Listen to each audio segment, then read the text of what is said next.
এটি মূলত রাজধানীর পুরানো পল্টন মোড়। এখানে আজ প্রায় দীর্ঘদিন পরই ট্রাফিক পুলিশ দায়িত্বে ফিরেছেন। শুধু এই জায়গাটিতে নয়, রাজধানীর সব জায়গায় আমরা সকাল থেকে ঘুরেছি এবং দেখেছি সব জায়গায় প্রায় ট্রাফিক পুলিশ তাদের যে পুরানো দায়িত্ব বা পুরানো জায়গায় সেই জায়গায় কিন্তু ফিরে এসেছে। পাশাপাশি আমরা অন্য একটি বিষয়ও লক্ষ্য করেছি, যেমন ট্রাফিক পুলিশের পাশাপাশি যে শিক্ষার্থীরা গত কয়েকদিন ট্রাফিকের দায়িত্ব পালন করছিলেন, সে দায়িত্ব কিন্তু আজও তারা পালন করছেন। অর্থাৎ আজও কিন্তু তারা ট্রাফিক পুলিশ তাদের কর্মস্থানে ফেরত আসার পরও তাদের সহযোগিতা করছেন এবং ট্রাফিকের দায়িত্বে শিক্ষার্থীরাও নিয়োজিত রয়েছেন।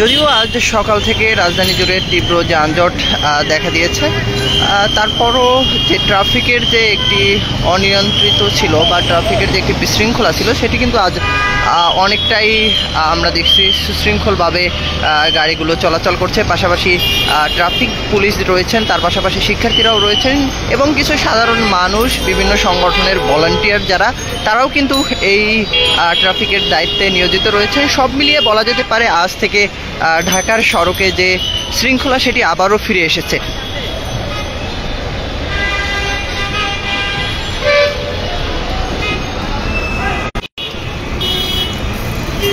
দর্শক, এই ছিল রাজধানীর পল্টন থেকে সর্বশেষ সংবাদ। এছাড়াও যে কোনো সংবাদের সর্বশেষ আপডেট পেতে মানবজমিনের সঙ্গে থাকবেন সেই কামনা করছি।